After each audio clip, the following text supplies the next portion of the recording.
Hello everybody, I hope that you have a very good day. I would like to introduce myself. I am Alvin de la Cruz under the Diploma in Information Technology. So in this video, I will discuss the introduction to matrices. So without further ado, proceed! So what is matrices? So matrices is a rectangular array of numbers. So as you can see here, we have a matrix. So kaning horizontal, which is this one, we call it row. And this is the row 2, row 3, and row 4. So this is row 1. And as you can see here, sa vertical, this one, we call it column. So this is the column 1, the column 2, column 3, and column 4. So the size of matrix defined as M by N. So M stands for the number of row. So number of row. And N stands for the number of column. So let's get deeper. Here, the A31. So this is not A31 but sub 31. So we call it also element 3, 1 because naa siya sa row 3. So 1, 2, 3. So this one, the row. And 1 because naa siya sa column 1. Kani, column 1 kani. So mo ni ang column. This is the notation.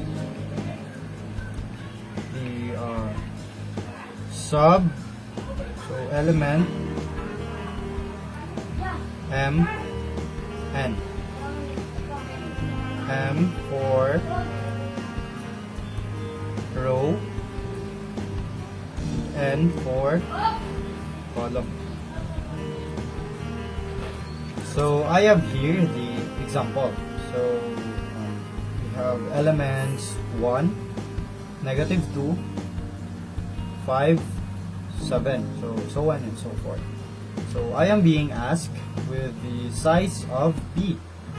So in order for us to know the size of B, hapon na tong row. 1, 2, 3. So 3 ang row. By pila man ang column. Kung na to 1, 2, 3, 4. So 3 by 4. So the size of B is 3 by 4. And now I am asked to find the sub 32. So first, pangitaon na to ang row 3. 1, 2, 3. And now the column 2. 1, 2.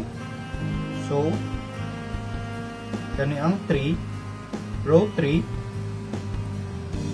and column 2.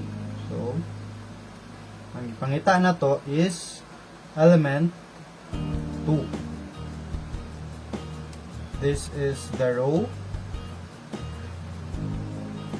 and this is the column.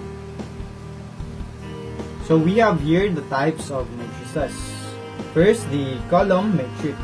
So what is column matrix? It is a matrix that have one column. So, naa lang siya ay usa ka column. Kani, isa lang siya ka column. And second type is row matrix. It is a matrix that have only one row.